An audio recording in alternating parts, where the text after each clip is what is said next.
பாவக்காயை பொடி பொடியாக நறுக்கி வச்சுருக்கோங்க. பாருங்கள், இவ்வளோ பொடி பொடியாக நறுக்கியிருக்கோம்.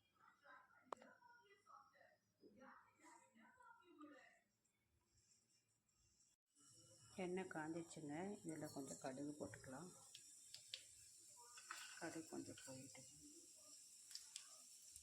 இதில் கொஞ்சம் கடலைப்பருப்பு,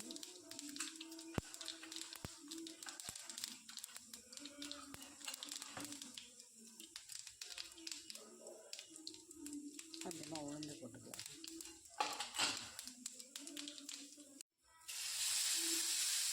வெட்டி வச்சுட்டு பாவக்காய் போட்டுக்கலாங்க. அடுத்த சிம்மில் வச்சுக்கோங்க.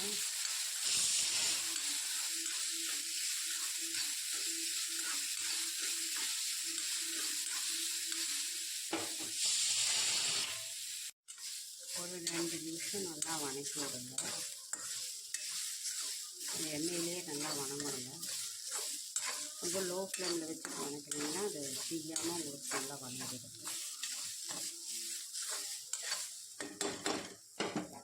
இதில் கொஞ்சம் மஞ்சத்தூள் போட்டுக்கலாங்க. 1/2 ஸ்பூன் நான் போடுறேன்.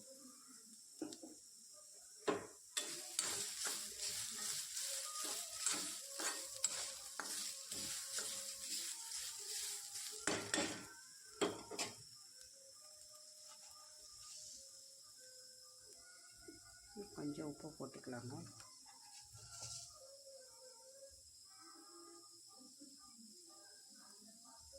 உப்பு நீங்கள் தேவைக்களவு போட்டுக்கோங்க. ஒரு 2 நிமிஷம் வணக்கலாங்க.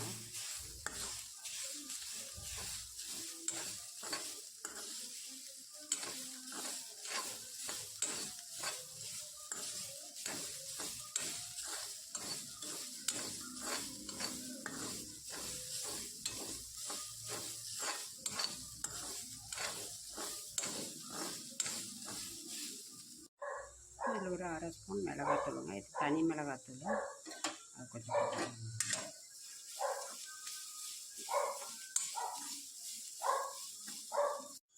இதில் கொஞ்சமாக தண்ணி தொளிச்சுக்கலாங்க. ஒரு 1/4 டம்ளர் கம்மியாக தொளிச்சாலே போதுங்க.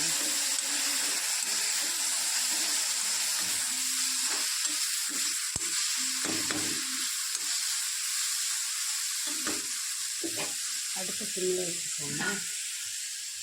மூடி போட்டு கொஞ்சம் வேக வச்சுக்கலாங்க. ஒரு 2 மினிட்ஸ் வேகட்டுங்க. அப்புறம் திருப்பி கலக்கி விடலாம்.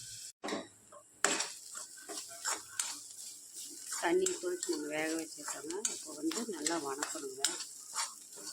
கை விடாமல் நல்லா கிளறிங்கன்னா வணங்கிடும். அப்படி ரொம்ப ஒட்டுறமாக இருந்ததுன்னா கொஞ்சம் எண்ணெய் ஊற்றிக்கோங்க. இது ஒரு துளி கசப்பு இருக்காதுங்க. ரொம்ப டேஸ்ட்டாக இருக்கும்.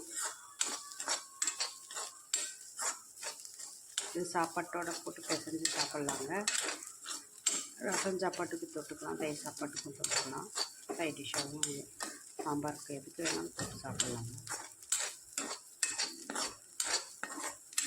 நல்லா முறுமுறுன்னு வறக்கணுங்க.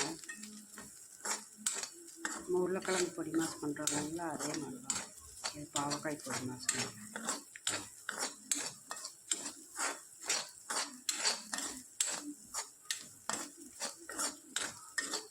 பாருங்கள், சட்டியில் கொஞ்சம் கூட ஒட்டல.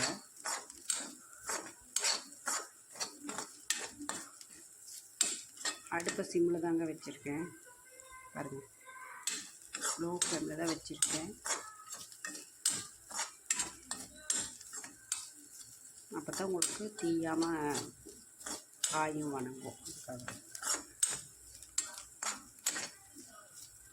நம்ம பாவக்காய் பொடி மாஸ் ரெடி ஆகிடுச்சுங்க.